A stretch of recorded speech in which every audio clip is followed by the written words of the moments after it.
I'm Angela Morrison, and I'm 29 years old. Christmas morning should have been about family, love, and forgiveness. Instead, it became the day my own sister looked me dead in the eye and said, "I don't want a poor policewoman ruining my wedding photos." The whole family laughed like it was the funniest joke they'd ever heard. I simply replied, "I understand." What they didn't know was that in 6 months they'd be calling me in complete desperation, begging for help from the same poor policewoman they'd just humiliated. Where are you watching from today? Drop your location in the comments below and hit that like and subscribe button if you've ever felt completely dismissed by family during what should have been a celebration.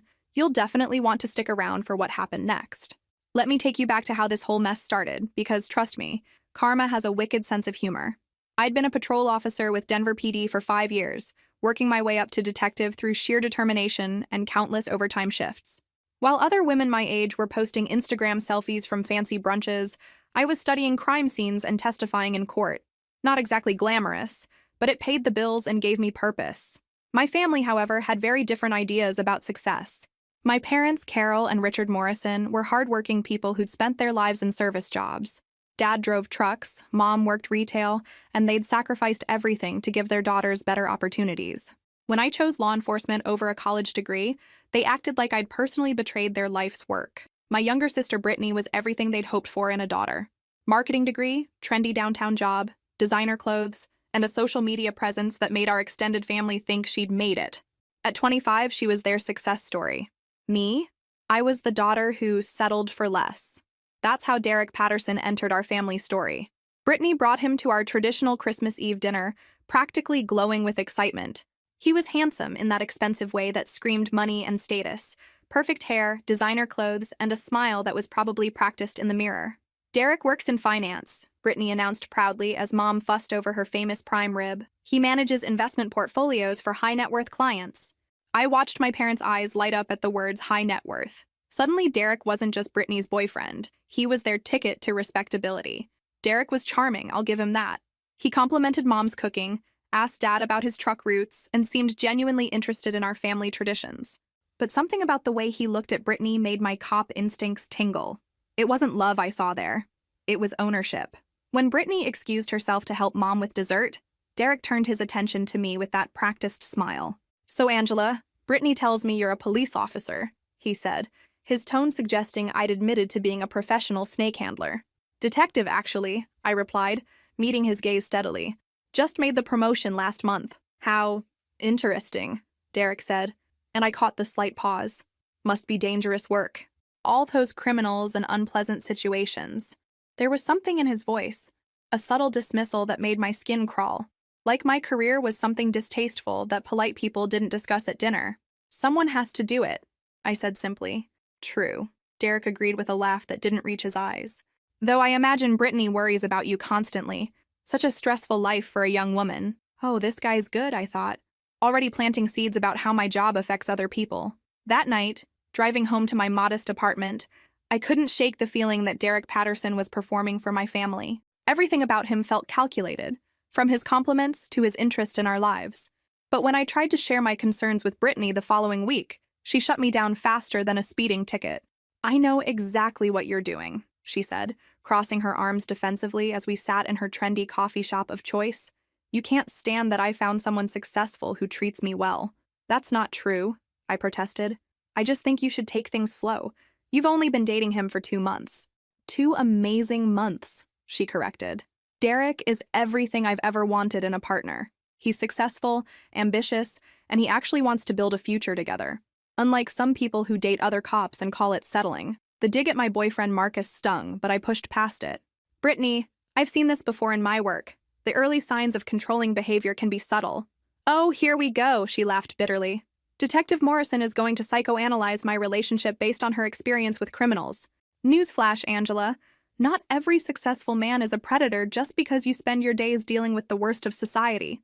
Her words hit like a slap, but I tried once more. "I'm not saying Derek is a criminal. I'm saying some of his behavior feels possessive. The way he steers conversations, how he answers questions for you." "You mean how he's protective and attentive?" Brittany interrupted. "How he actually cares about my thoughts and feelings? You wouldn't understand because you've never had someone treat you like you're precious." "Precious," I thought sarcastically. "Is that what we're calling isolation these days?" I left that coffee shop knowing I'd lost the first battle in what would become a 6-month war for my sister's soul. Derek Patterson had already started rewriting Brittany's reality, and I was now cast as the jealous older sister who couldn't handle her success. Little did I know, this was just the beginning of Derek's master plan. Over the next few months, I watched my sister disappear piece by piece, like watching someone slowly sink in quicksand while insisting they're just getting comfortable. The changes started small. Brittany stopped showing up to our monthly sister lunches, claiming Derek had planned surprise romantic gestures that always seemed to coincide with our standing dates.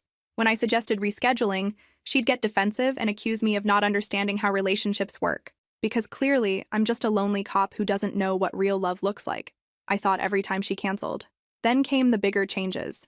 Brittany quit her marketing job, the one she'd worked so hard to get and had loved talking about for hours. Derek thinks I'll be happier focusing on our relationship and planning our future together, she explained when I expressed concern. He makes more than enough money for both of us, and he wants me to feel secure and cherished. But you loved that job, I reminded her. You used to light up talking about your campaigns and client presentations. That was before I understood what really matters, she replied with a dreamy expression that looked more vacant than content. What really matters, I noted silently, being whatever Derek wants you to be.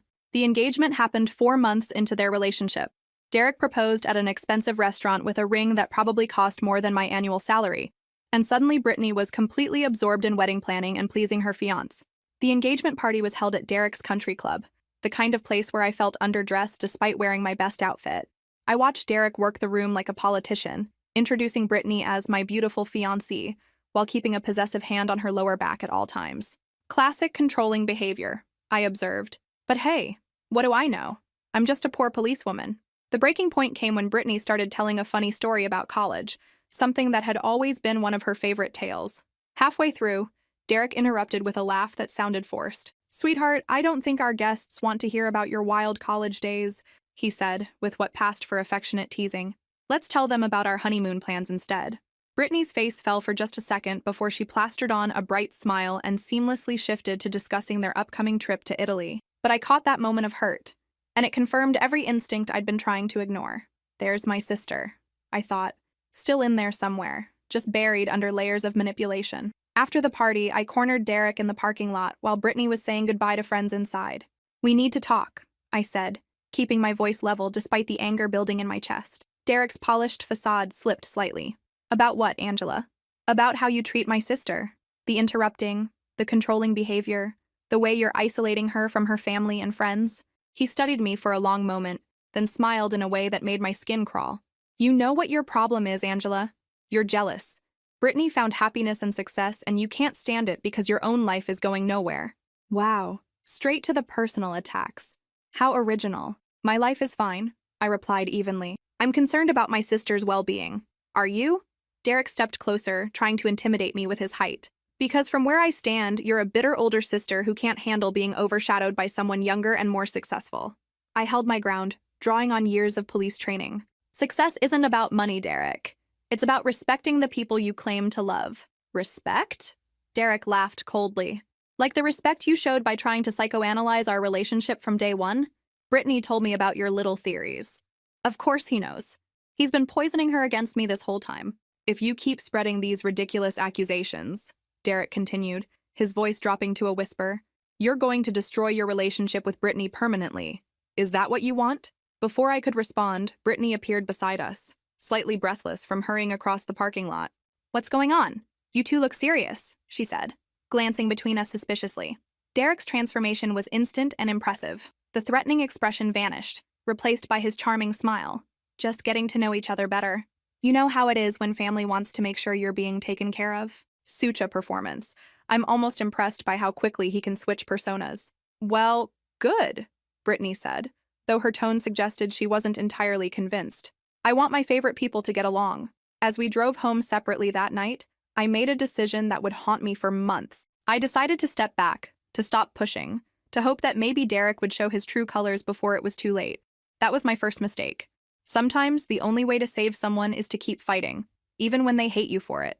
But Derek Patterson was just getting started with his campaign to erase my sister and replace her with his perfect, compliant wife. The wedding planning became an exercise in watching Brittany disappear entirely into Derek's vision of their perfect life. Every decision went through him first. The venue, the flowers, the guest list, even the style of dress had to meet his approval. It's like watching someone slowly delete themselves, I thought, as Brittany explained why they'd chosen Derek's preferred caterer over the one she'd originally loved. Mom was in heaven, finally getting to plan the elaborate wedding she'd always dreamed of for one of her daughters. She threw herself into the preparations with an enthusiasm that would have been touching if it wasn't so misguided. Derek has such sophisticated taste, Mom gushed during one of our family dinners. He's really elevating Brittany's standards. Elevating her standards? I mused silently. Is that what we're calling erasing her personality now? Dad stressed about the costs. Even though Derek had insisted on covering most expenses, there were still countless smaller items that added up, and I watched my father work extra shifts to ensure he could contribute with dignity. All this financial stress so Brittany can marry a man who thinks she needs improvement, I observed as Dad rubbed his tired eyes over the latest invoice. 3 months before the wedding, he got a call that would change everything. Angela? Brittany's voice was shaky, barely above a whisper. Can you come over? I need to talk to someone. I found her in her apartment, looking smaller and more fragile than I'd seen her since childhood. Her eyes were red-rimmed, and she clutched a tissue box like a lifeline. What happened? I asked, settling beside her on the couch. Derek and I had a fight, she admitted, her voice breaking. He says I'm being too emotional about the wedding planning, that I need to trust him to handle the important decisions. Too emotional about her own wedding, the audacity of this man. What kind of decisions? I asked carefully, trying to keep my tone neutral. Everything, apparently, she said with a bitter laugh. The music, the decorations, even the guest list. He says I get too caught up in sentimental details that don't matter for the sophisticated image we need to project. Sophisticated image. Translation? Nothing that reflects who Brittany actually is. What's the specific issue? I pressed gently. I wanted to include some songs that are meaningful to us, but Derek says they don't fit the elegant atmosphere he's creating. Her voice cracked. One of them was our first dance song from when we started dating. He's literally erasing their history together. Classic abuser move. Make them doubt their own memories and feelings. Have you told him how important those songs are to you? I tried, but then he got upset and said I was being selfish, that I needed to think about our guests and what kind of impression we want to make as a couple. She looked at me with eyes that seemed decades older than her 25 years. Maybe he's right. Maybe I am being too sentimental. And there it is. The self-doubt he's been carefully cultivating. Brittany, I said gently, it's your wedding. Your feelings about the music aren't selfish. They're the whole point. For a moment, I saw a flicker of the sister I remembered, the one who would fight for what mattered to her. But then it was gone, replaced by the anxious woman Derek had crafted. You don't understand, she said, pulling away from me. Derek has a reputation to maintain. These events are important for his career. I need to support him, not make things harder with my emotional attachments. Emotional attachment. He's taught her to see her own feelings as weaknesses. Since when are your feelings something to be ashamed of? I asked, unable to keep the frustration from my voice. Since I grew up and realized that successful relationships require compromise, she snapped, clearly parroting Derek's words. Something you might understand if you ever prioritize someone else's needs over your own opinions. Compromise. Is that what we're calling one-sided surrender now? The conversation continued for another hour, with me listening as Brittany performed elaborate mental gymnastics to justify Derek's behavior. By the time I left, I understood that she'd invested too much of herself in this relationship to admit she'd made a mistake. 2 weeks later, the wedding invitations went out. Beautiful, expensive stationery with elegant calligraphy. Everything chosen to reflect Derek's vision of their perfect day. I waited for mine to arrive, and waited, and waited. Surely there's been some mistake, I told myself. She's my sister. Of course I'll be invited to her wedding. Christmas Eve arrived with no invitation in sight. The whole family gathered at Mom and Dad's house for our traditional dinner. Brittany swept in late, radiant in a designer dress I'd never seen before, carrying an armload of beautifully wrapped gifts. One by one, she distributed presents to everyone. Mom, Dad, Aunt Sarah, Uncle Jim, their kids. Perfect packages with everyone's names written in her careful script. When the distribution was complete, there was an awkward silence as everyone realized what hadn't happened. Brittany, Mom said gently, I think you forgot Angela. Here it comes, I thought, bracing myself for what I somehow already knew was coming. No, I didn't forget, Brittany replied with a bright smile that didn't reach her eyes. I was very careful about my list. The room went silent except for the soft Christmas music playing in the background. Our 12-year-old cousin Jake, who had no filter, spoke up first. Why didn't Angela get a present? Did she do something bad? And that's when my sister delivered the line that would echo in family legend forever. I didn't give Angela a present because I don't want a poor policewoman ruining my wedding photos. Well, I thought as the room erupted in shocked murmurs. At least now I know where I stand. Have you ever experienced that moment when someone you love shows you exactly how little you mean to them? Share your experiences in the comments below. The silence that followed Brittany's announcement was deafening. Around the room, I watched our relatives' faces cycle through shock, confusion, and secondhand embarrassment for what they were witnessing. This is it, I thought. This is the moment my sister officially chooses a man she's known for 6 months over the family who's loved her for 25 years. What do you mean she won't be at your wedding? Dad asked, his voice tight with the kind of controlled anger I'd only heard when someone threatened his children. I mean, Brittany continued with that same artificially bright tone, that Derek and I have decided we want only supportive people at our celebration. People who actually want to see us happy. Supportive people. Translation: people who won't ask uncomfortable questions about why the bride looks terrified. Mom's face had gone pale. Brittany Morrison, what is this about? It's about the fact that Angela has done nothing but try to sabotage my relationship since day one, Brittany replied, finally looking directly at me. She's been negative and jealous from the beginning, and I refuse to let her ruin the most important day of my negative and jealous. Derek's greatest hits, coming straight out of my sister's mouth. I felt everyone's eyes on me, waiting for my response.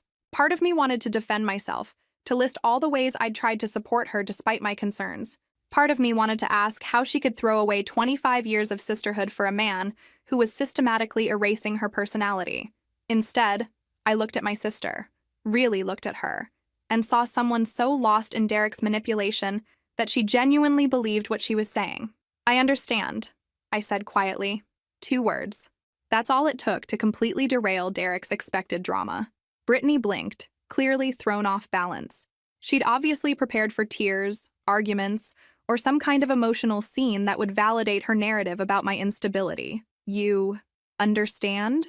She repeated uncertainly. I understand that you're doing what you think is best for your relationship, I replied, keeping my voice steady despite the pain crushing my chest. I hope you have a beautiful wedding. Kill them with kindness, as my training instructor used to say. Sometimes the most powerful response is the one they don't expect. The rest of the evening proceeded in stilted conversation, with our extended family clearly uncomfortable, but unsure how to address what had just happened. Brittany had expected a fight that would prove I was the problem. Instead, my calm acceptance left everyone wondering what kind of man convinces a woman to exile her own sister. Derek probably didn't anticipate this reaction, I mused as I helped Mom clean up later.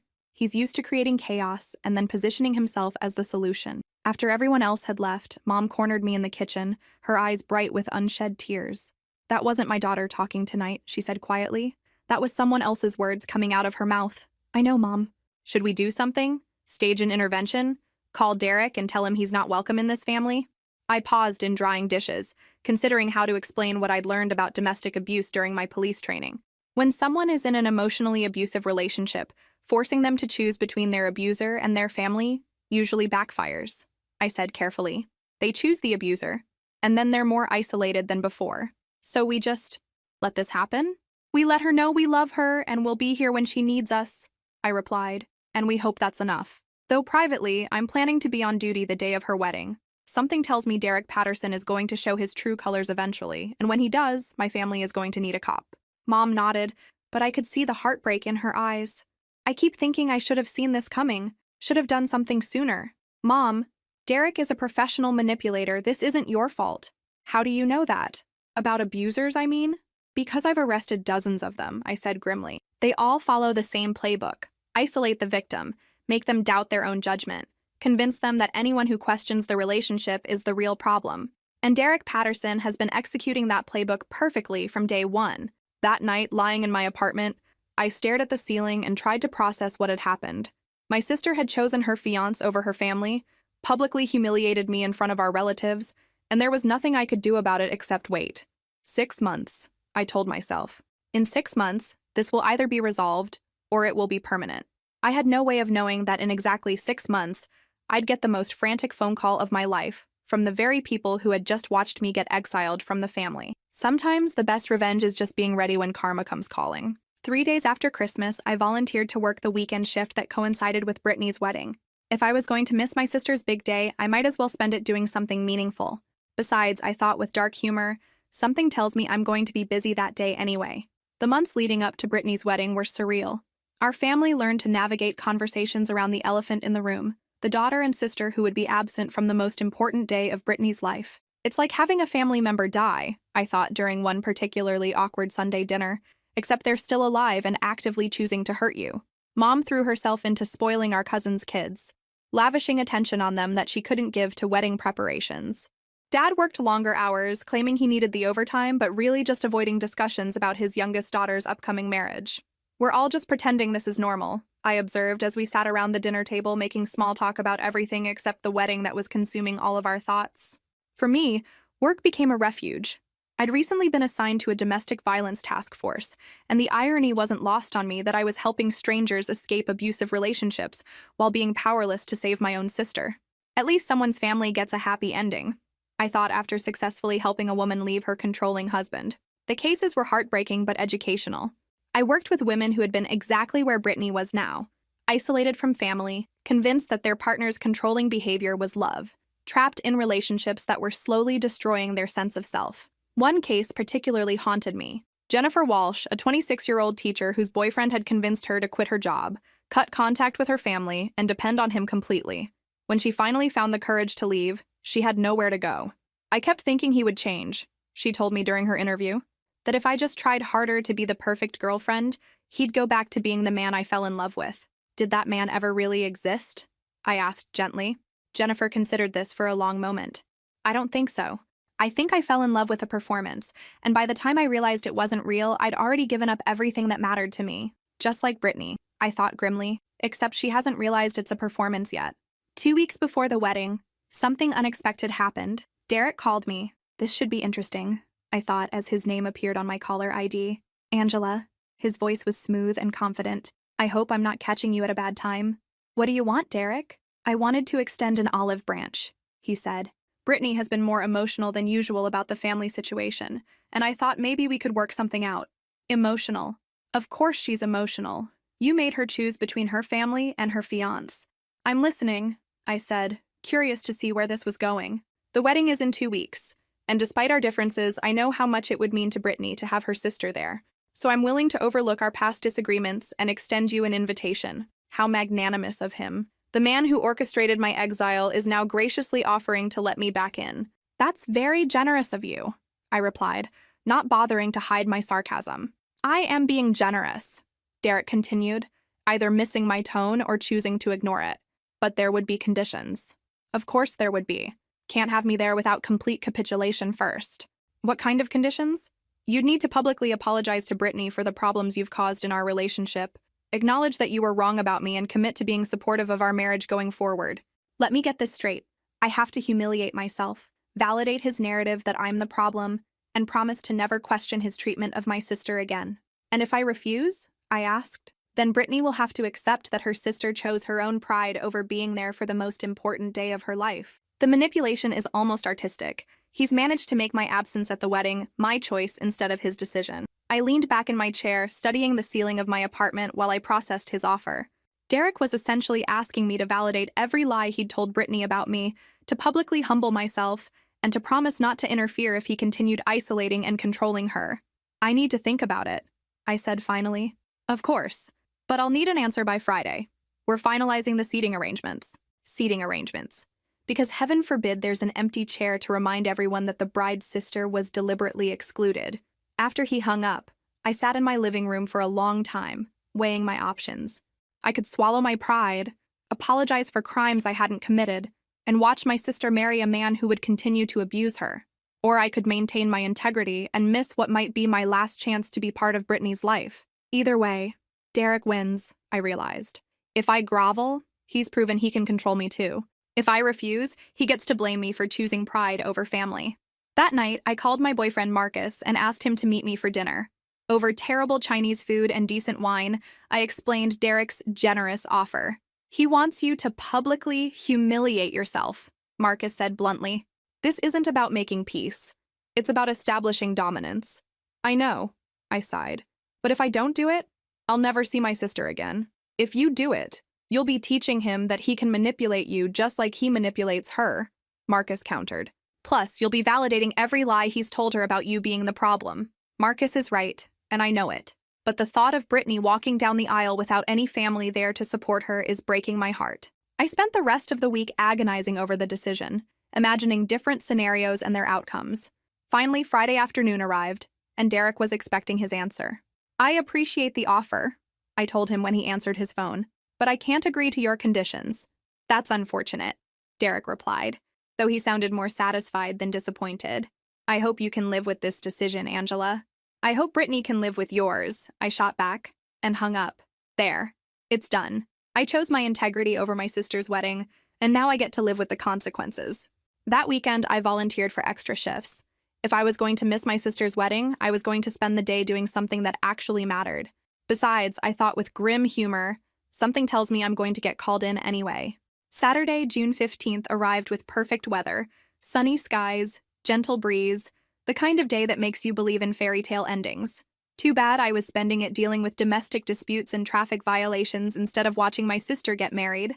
Probably for the best, I mused as I filed paperwork at the station. At least this way I'm helping people instead of watching someone I love make the biggest mistake of her life. I'd volunteered for the day shift, telling my sergeant I had no other plans. What I didn't mention was that working kept my mind off the fact that my sister was walking down the aisle without a single member of her immediate family in attendance. Well, technically Mom and Dad are there, I corrected myself. They're just sitting there pretending this is normal, while their daughter marries a man who convinced her to exile her own sister. The morning started quietly.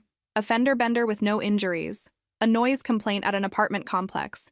Routine patrol activities that kept my hands busy and my mind occupied. For almost 4 hours, I managed not to think about what was happening at the Riverside Country Club. Then my radio crackled to life. Unit 347. We need you to respond to a domestic disturbance at the Riverside Country Club. Multiple callers reporting a large altercation in progress. You've got to be kidding me. Unit 347 responding, I replied, my heart rate immediately spiking as I flipped on my lights and sirens. The Riverside Country Club, Brittany's wedding venue. This can't be a coincidence. Before I could process the implications, my personal phone started ringing. Mom's name appeared on the caller ID, and I answered on speaker while navigating traffic. Angela! Mom's voice was high and panicked. You need to get here right now. Mom, I'm already on my way. What happened? It's the wedding. Derek hit Brittany in front of everyone. There's a huge fight and people are screaming and we don't know what to do. Called it. I literally called this happening. Is Brittany hurt? I asked, professional training kicking in despite the personal nature of the situation. I think so. She locked herself in the bridal suite and won't come out. Derek's family is defending him and our family is going crazy and there's 300 people here and it's chaos. 300 witnesses to domestic violence. Derek really knows how to make a statement. Mom, I need you to stay away from Derek and his family until I get there, okay? Don't engage with anyone who's defending him. Okay, but hurry. Dad looks like he's about to kill someone. The drive to the country club took 6 minutes that felt like 6 hours. As I pulled into the parking lot, I could see the chaos even from outside. Well-dressed wedding guests were scattered across the lawn, some crying, others arguing, several taking videos with their phones. Great. My sister's assault is about to go viral. I radioed for backup and an ambulance, then grabbed my equipment and headed inside. The main ballroom looked like a tornado had hit an elegant wedding reception. Tables were overturned, flowers scattered everywhere, and at least 50 people were engaged in heated arguments. In the center of it all stood Derek Patterson, his tuxedo disheveled and his face red with rage, surrounded by groomsmen trying to calm him down. There's the real Derek, I thought grimly. No more charming mask, just pure entitled fury. Where's the bride? I called out in my command voice. Upstairs, bridal suite, someone answered. She won't let anyone in. I made my way through the crowd, automatically cataloging details. Derek's right hand showed obvious signs of impact. Swollen knuckles, slight abrasion. Several wedding guests appeared intoxicated. The mother of the bride was nowhere to be seen. Poor Mom is probably having a breakdown somewhere. Upstairs, I found a cluster of women outside a locked door. Mom, Aunt Sarah, and 2 women I didn't recognize who were presumably Brittany's friends. She's been in there for 20 minutes, Mom said when she saw me, tears streaming down her face. She won't talk to anyone. I knocked gently on the door. Brittany? It's Angela. I need you to open the door. Silence. Brittany, I'm here as a police officer right now, not your sister. I need to make sure you're safe and document what happened. Can you let me in? After a long moment, I heard the lock turn. The door opened just enough for me to slip inside, then immediately closed again. My sister stood in the middle of the elegant bridal suite, still in her beautiful wedding dress, makeup ruined by tears. On the left side of her face was a vivid red handprint that was already beginning to swell, and there it is. The moment Derek's mask finally slipped completely. "Oh, honey," I whispered, my professional detachment warring with my desire to pull her into my arms. "You were right," she said quietly, not meeting my eyes. "You were right about everything, and I was too stupid to listen." "You weren't stupid," I replied firmly. "You were being manipulated by someone who's very good at it. And now he's shown 300 people exactly who he really is." Brittany finally looked at me, and I saw my real sister for the first time in months. "He hit me because I was dancing with Tommy," she said, her voice flat with shock. "Cousin Tommy, who we grew up with. Derek said I was flirting, that I was embarrassing him in front of his business associates. Of course. Can't have the wife showing any independence, even with family members. In front of everyone? 300 people watched my husband slap me on our wedding day," she confirmed. And then his family started making excuses for him, saying I must have done something to provoke him. Classic abuser family dynamic. Enable the perpetrator, blame the victim. Through the window, I could see more police cars arriving. My backup was here, which meant the situation downstairs was probably under control.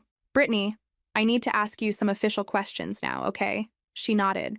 "Has Derek ever been physically violent with you before?"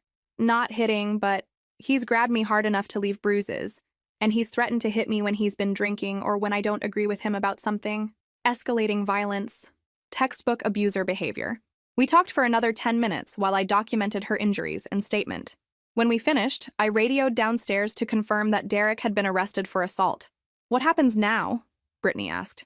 "Now you get medical attention, we photograph your injuries, and you decide whether you want to press charges. Everyone will know I married an abuser. Everyone already knows Derek hit you at your wedding," I pointed out. "The only question is whether you're going to let him get away with it. Plus, there's probably already video of it online." Brittany stared out the window at the parking lot where her wedding guests were slowly dispersing, their fancy outfits a stark contrast to the police cars and ambulance. "I want to press charges," she said finally. "And I want to go home with you. Home with me, the sister she exiled from her wedding." 20 minutes later, I walked my sister out of the country club. She was still in her wedding dress, but the veil was gone and her bouquet lay forgotten in the chaos. As we drove away, Brittany reached over and squeezed my hand. "Thank you for coming when I needed you," she said. "Always," I replied. "That's what family does. Even when that family doesn't invite you to the wedding." Behind us, the country club grew smaller in the rearview mirror, but the real story was just beginning. Because something tells me Derek Patterson isn't going to take this defeat lying down. The aftermath of Brittany's wedding disaster was like watching a very expensive train wreck in slow motion. Fascinating, horrifying, and absolutely everywhere you looked. Turns out when you assault your bride in front of 300 guests at an exclusive country club, people have opinions about it. Derek's mugshot appeared in the Denver Post 2 days later, alongside a headline that read, "Groom arrested for wedding day assault." The story included quotes from witnesses and became the most read article on their website that week. Nothing says sophisticated image like your domestic violence arrest going viral, I thought with satisfaction. The wedding video that someone had posted on social media before anyone could stop it showed Derek slapping Brittany, her shocked reaction, and the absolute chaos that followed. Within 24 hours, it had hundreds of thousands of views and was being shared across every platform. Derek's going to love seeing himself immortalized as the poster child for wedding day abuse. Brittany moved back in with our parents temporarily, something that would have mortified her a month earlier, but now felt like a necessary step toward reclaiming her life. "I can't believe how many people have seen that video," she said one evening as we sat on Mom's back porch sharing a bottle of wine. "My worst moment is entertainment for strangers. Your worst moment is also evidence that Derek Patterson is exactly what I said he was," I pointed out. "Sometimes public humiliation serves a purpose. Plus, now everyone who defended him at the wedding gets to watch themselves supporting an abuser on repeat." "I keep thinking about all the signs I ignored," Brittany continued. "The way he isolated me from my friends, how he had to approve everything I did, making me quit my job." "You weren't ignoring signs," I told her. "You were being systematically manipulated by someone who's very good at it. Derek didn't stumble into abusive behavior. He planned it from day one. But you saw it immediately, from the very first dinner. I have training in recognizing these patterns," I reminded her. "Plus, I wasn't falling in love with his performance. Also, I wasn't the target of his manipulation campaign." Brittany was quiet for a moment, swirling wine in her glass. "I owe you the biggest apology in the history of apologies."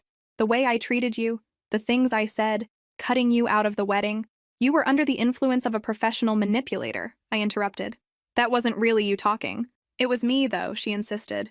Maybe I was being controlled, but I still chose to believe his version of events over your concerns. I chose to protect an abuser instead of listening to my sister. Derek's greatest achievement, making his victim feel guilty for being victimized. 3 weeks after the wedding, Derek's lawyer approached the district attorney with a plea deal: 6 months in county jail, anger management classes, and restitution for Brittany's medical expenses. 6 months? Dad exploded when we heard the offer. He destroyed our daughter's wedding and traumatized our entire family. It's actually a reasonable deal, I explained, though I understood his frustration. First-time domestic violence convictions rarely get more than that, even with video evidence. Plus, Derek's about to learn that county jail isn't exactly welcoming to men who hit women. Brittany decided to accept the plea deal, but not before making a victim impact statement that became the turning point in her healing. The hearing was held in a courtroom where I'd testified dozens of times. This time, I sat in the gallery watching my sister face her abuser in front of a judge. Your Honor, Brittany began, her voice steady despite her nervousness. When Derek Patterson hit me at our wedding, he didn't just assault me physically. He destroyed what should have been the happiest day of my life and shattered my ability to trust my own judgment. There's my sister, finding her voice again. Derek sat at the defense table looking appropriately remorseful for the cameras, but I caught him glancing at Brittany with that same possessive expression I'd seen from day one. Still thinks he owns her, even after being arrested for hitting her. But Derek's assault wasn't the end of my story, Brittany continued, her voice growing stronger. It was the beginning of my freedom. For months, he controlled what I thought, how I acted, who I spent time with. He convinced me that my family's concerns came from jealousy instead of love. The beautiful irony, Derek's need to control Brittany in public is what finally exposed him. When Derek hit me, he revealed his true nature to everyone watching. He gave me the greatest gift he could have: irrefutable proof that my sister was right about him all along. Checkmate, Derek. Your own violence became the evidence that destroyed your carefully constructed lies. After the hearing, Derek was led away in handcuffs to begin his sentence. His family left without speaking to us, their faces tight with embarrassment. Amazing how quickly enablers disappear when their golden boy's mask slips. Outside the courthouse, reporters asked Brittany about her plans going forward. She handled them with a grace that impressed me. Trust your instincts, she told one reporter who asked for advice.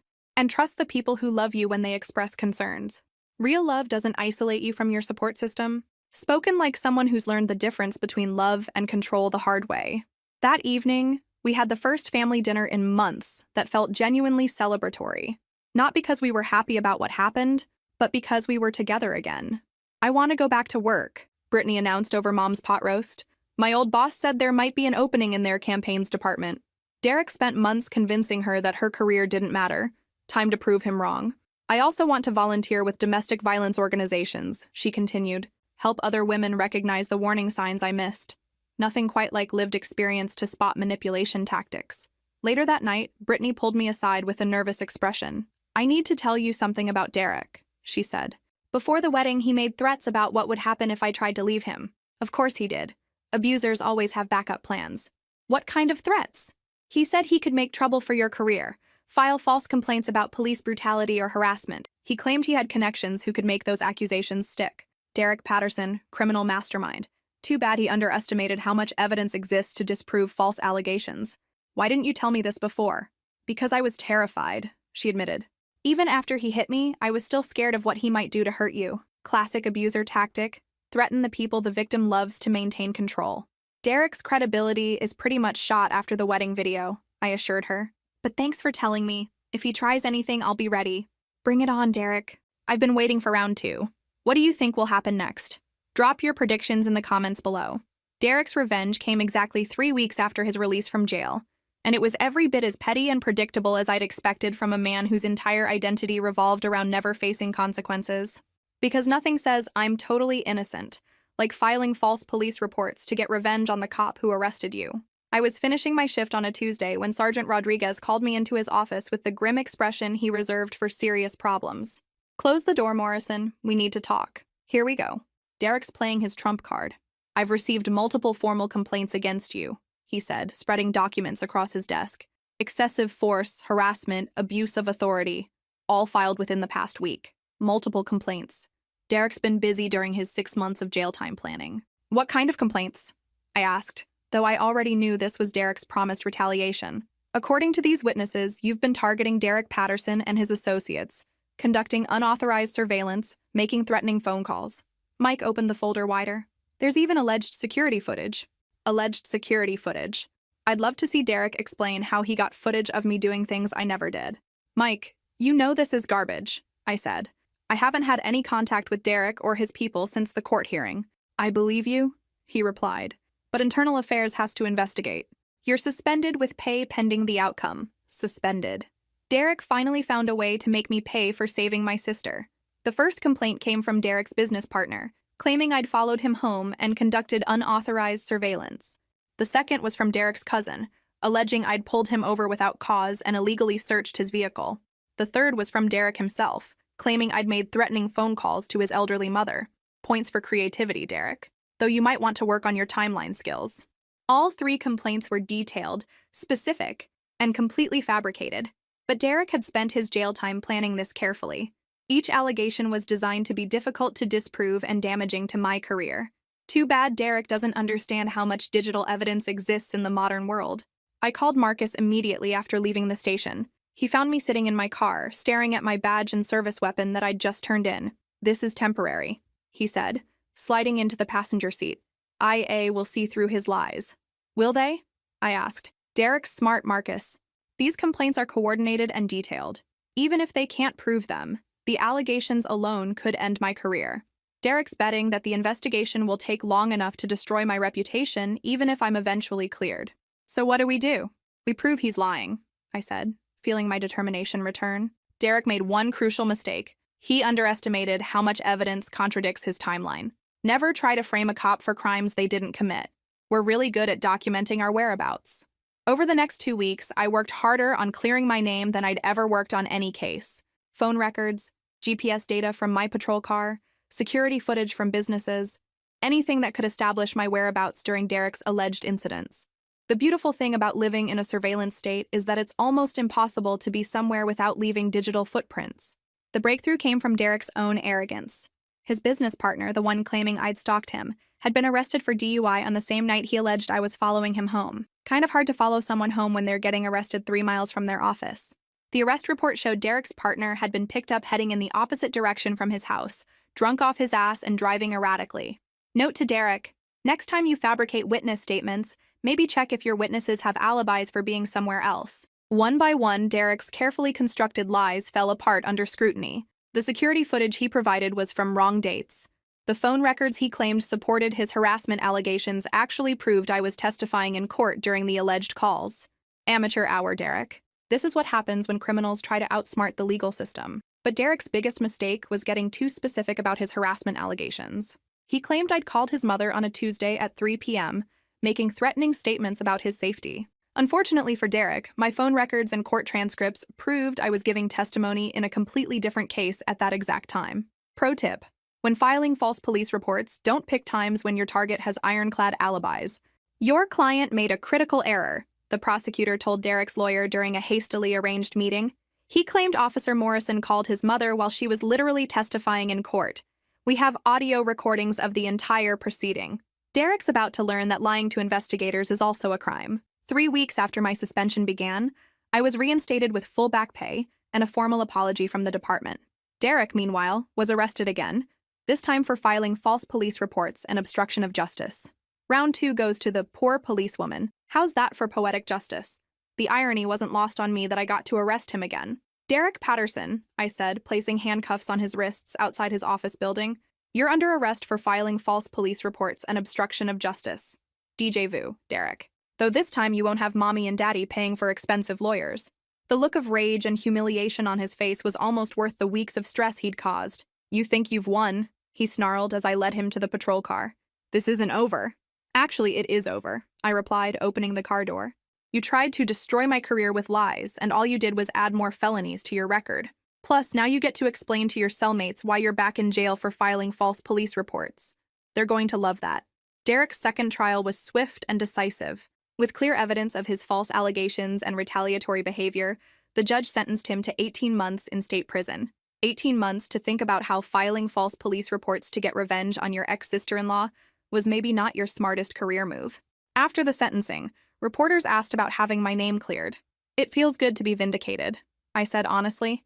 But more importantly, this case sends a message that using false police reports to settle personal grudges won't be tolerated.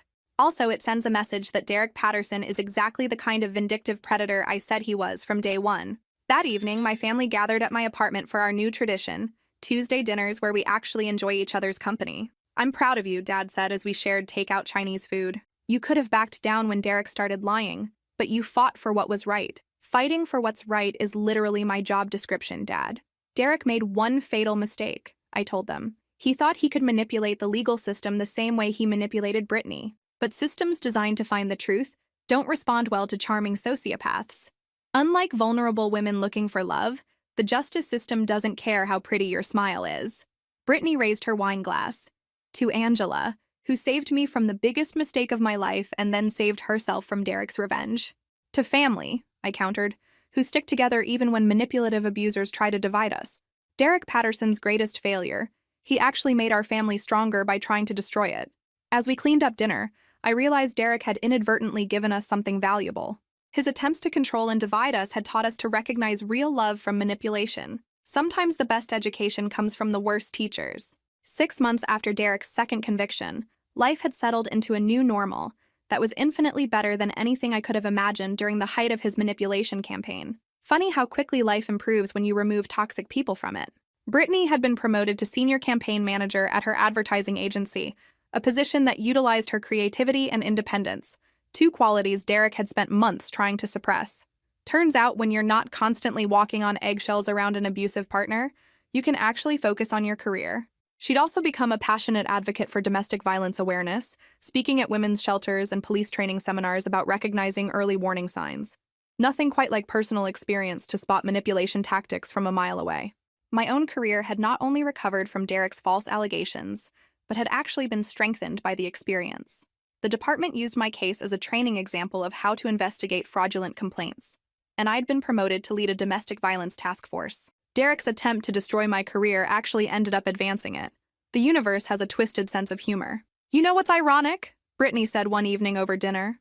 "Derek thought filing false police reports would ruin your reputation, but it actually proved you're exactly the kind of cop people can trust to handle domestic violence cases. Nothing builds credibility like being personally targeted by an abuser and still coming out on top. Plus," she continued with a grin, "watching you arrest him the second time was deeply therapeutic. I may have watched that body cam footage more than once." "You realize that footage is evidence in a criminal case, right?" I asked, trying to look stern. Though I'll admit, seeing Derek's face when he realized his revenge plan had backfired was pretty satisfying. Our conversation was interrupted by my phone buzzing with a news alert. "Local man dies in prison after domestic violence convictions." Derek Patterson was dead. Well, that's one way to ensure he doesn't file any more false police reports. According to the report, Derek had been found in his cell that morning, apparently the victim of a heart attack. He was 33 years old. Stress, poor prison diet, and the constant fear of being a woman beater in a population that doesn't tolerate woman beaters will do that to you. I stared at the screen, processing emotions I hadn't expected. Relief, certainly. Closure, absolutely. And surprisingly, a small amount of satisfaction that Derek had finally faced consequences he couldn't manipulate his way out of. No more appeals, no more legal maneuvering, no more chances to hurt anyone else. "What is it?" Brittany asked, noticing my expression. I turned my phone so she could see the headline. She read it twice, then set it down calmly. "How do you feel?" I asked. Brittany was quiet for a moment, staring out the window. "Free," she said finally. "For the first time since I met him, I feel completely, utterly free. The ultimate liberation, knowing your abuser can never hurt you again. No guilt, no sadness. Should I feel guilty for being relieved that a man who terrorized me is gone?" she asked. "Because I don't. I feel like I can finally exhale completely." Perfectly normal reaction. Abusers don't earn grief just by dying. Derek's death brought predictable responses from various quarters. His family issued a statement describing him as a troubled but loving man who struggled with personal demons. Troubled and loving.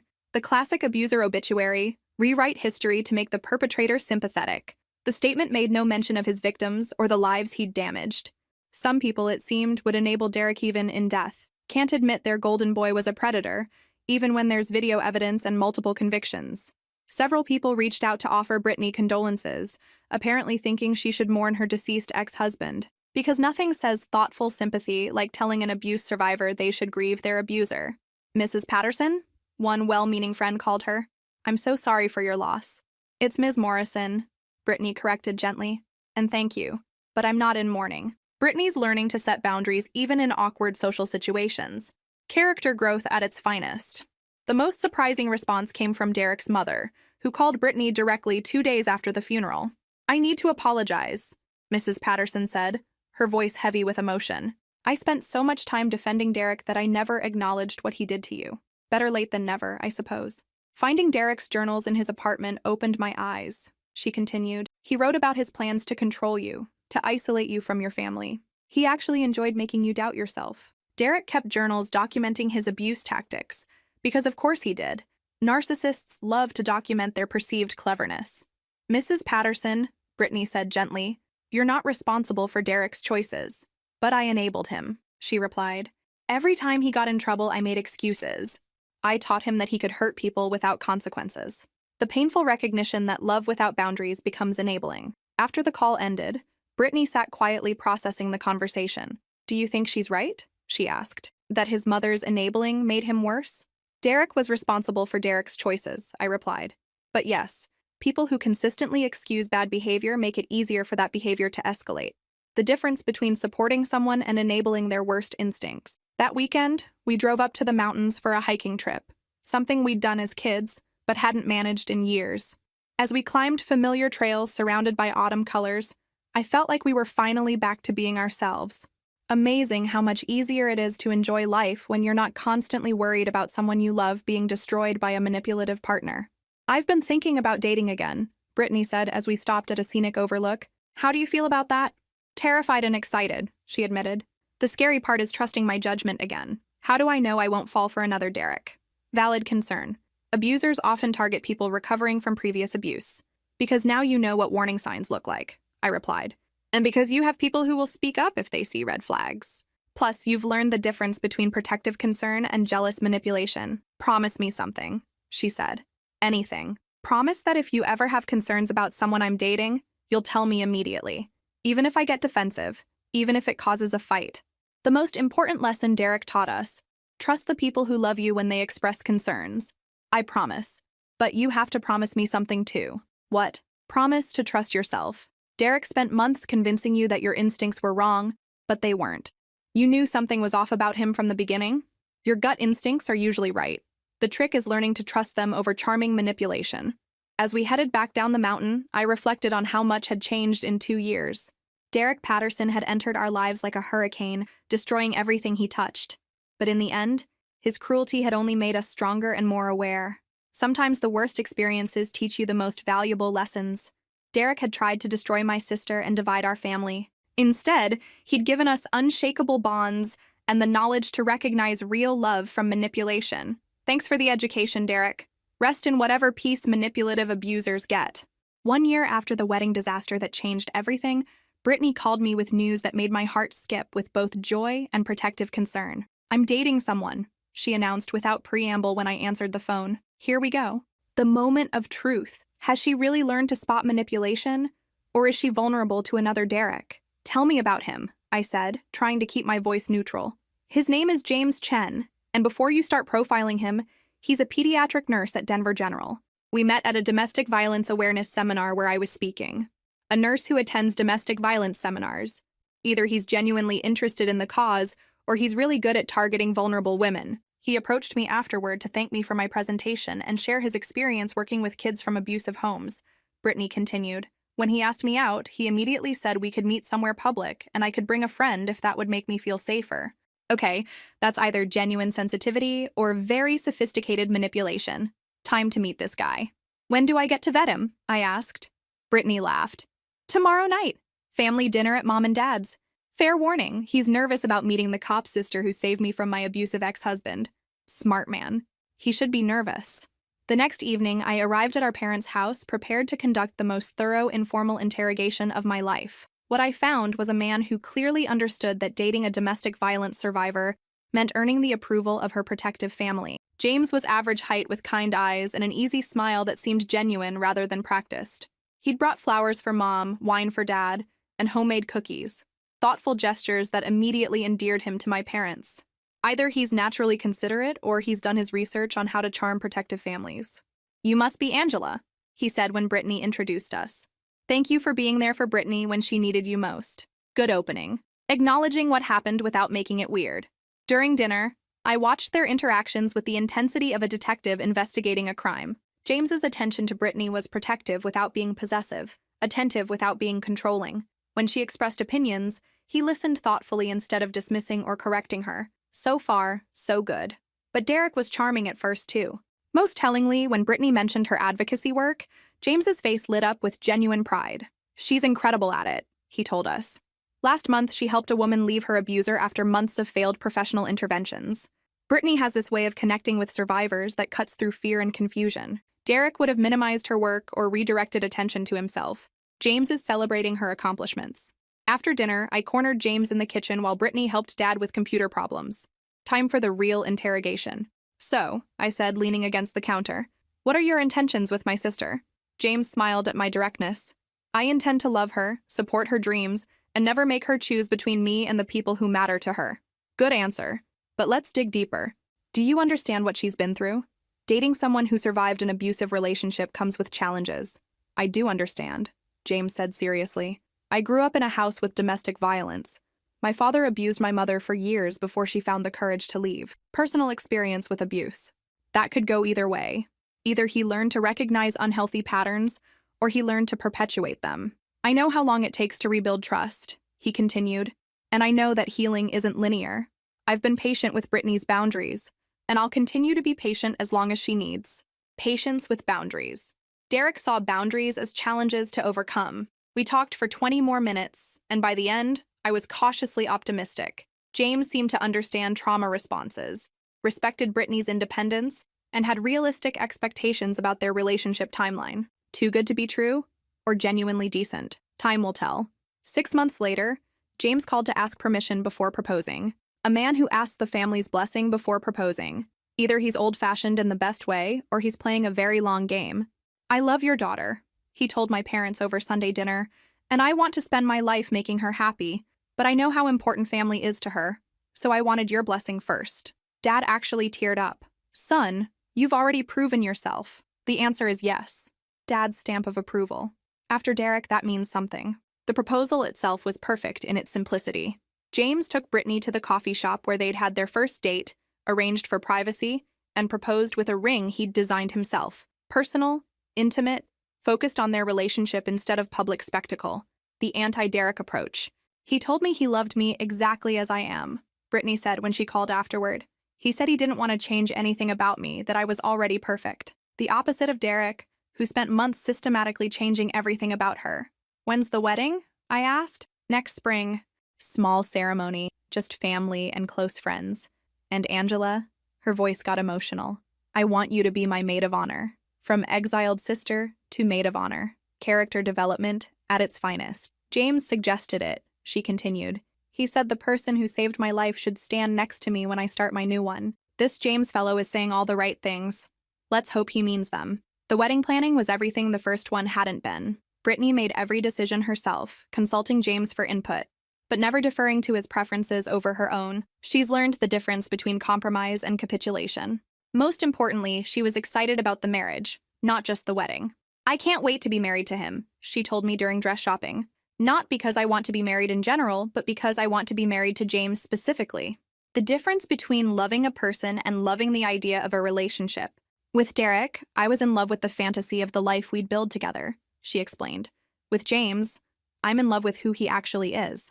Derek sold her a performance. James is offering reality. The night before the wedding, Brittany asked me to walk with her in the hotel garden.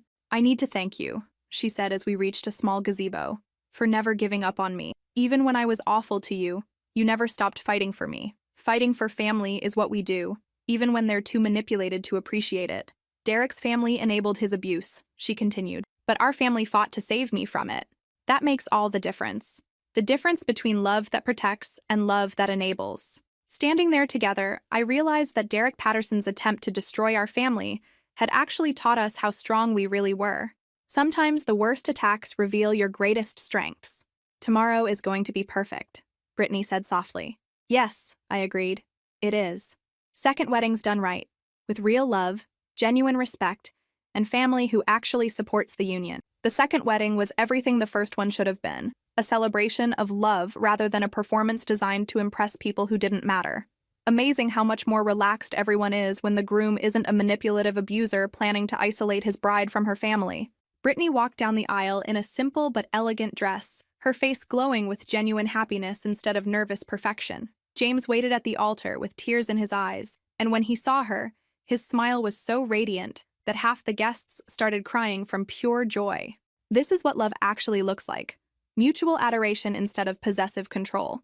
The ceremony was held at our family church, with 60 guests who actually mattered to the couple instead of hundreds of social obligations. As maid of honor, I stood beside my sister and watched her marry someone who deserved her.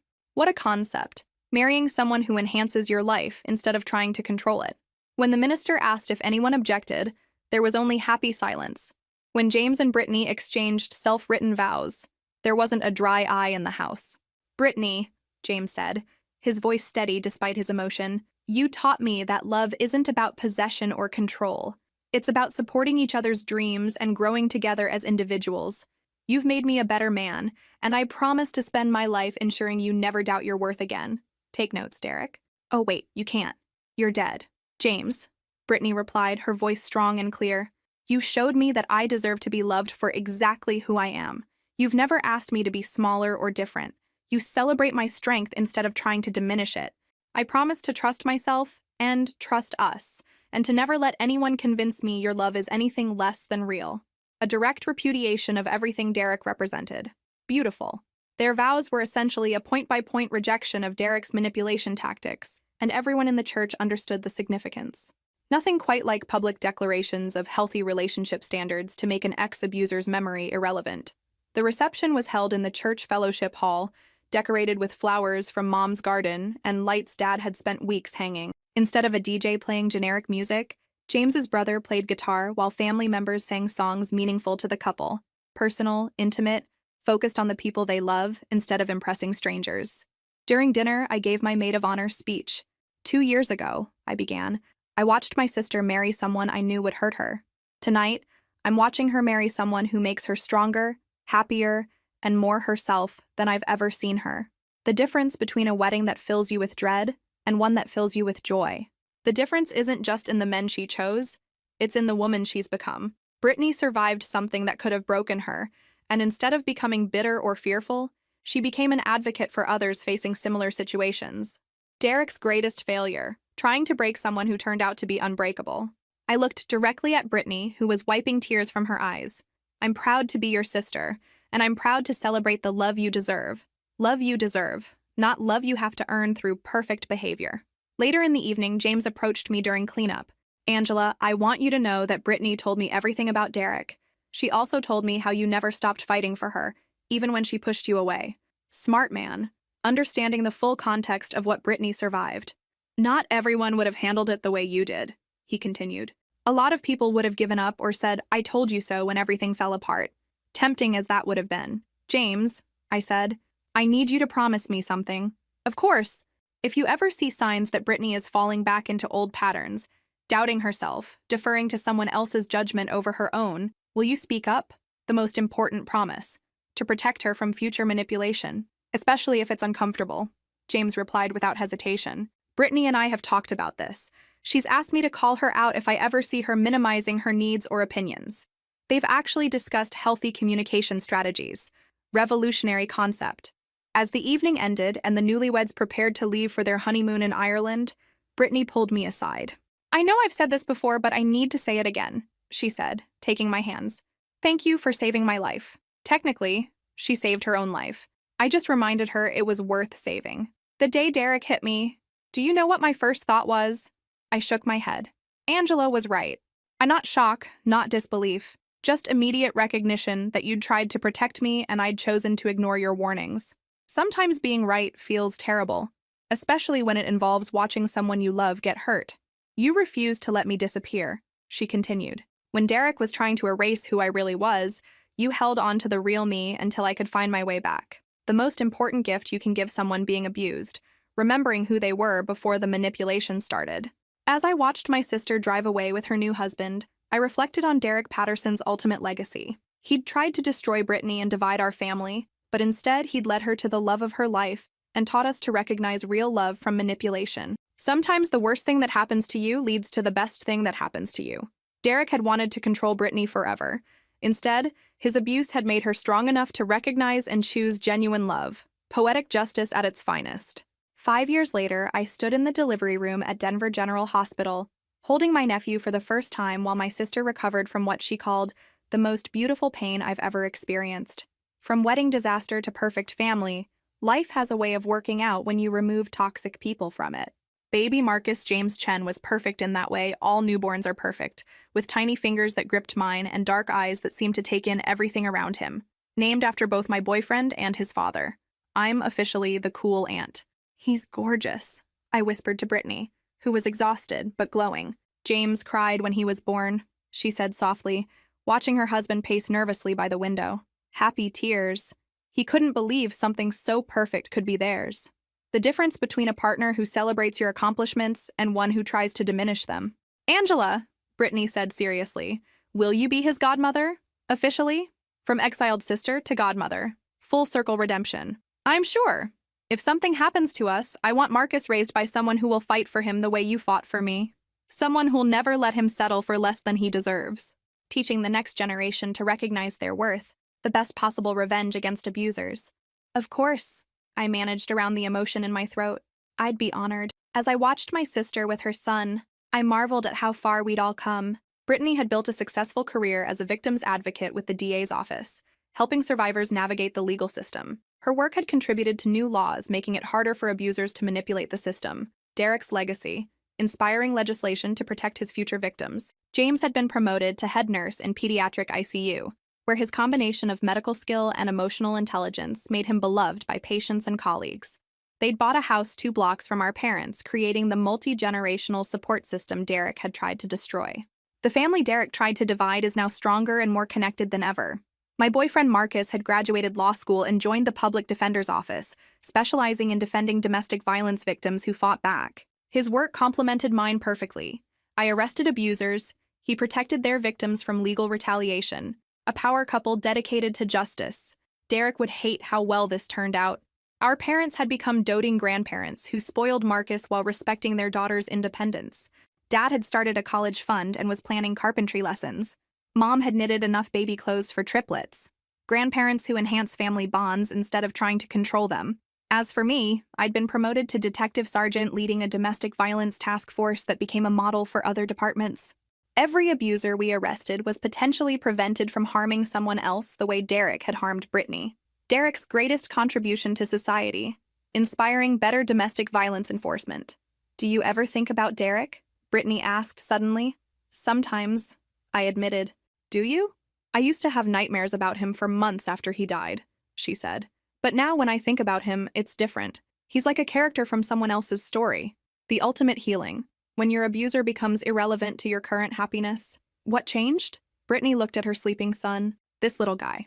Derek tried to convince me I wasn't worthy of love, that I needed to earn affection by being perfect. But holding Marcus, loving him unconditionally just because he exists, I finally understand what real love feels like. Real love, unconditional, supportive, enhancing instead of diminishing. And how does it feel?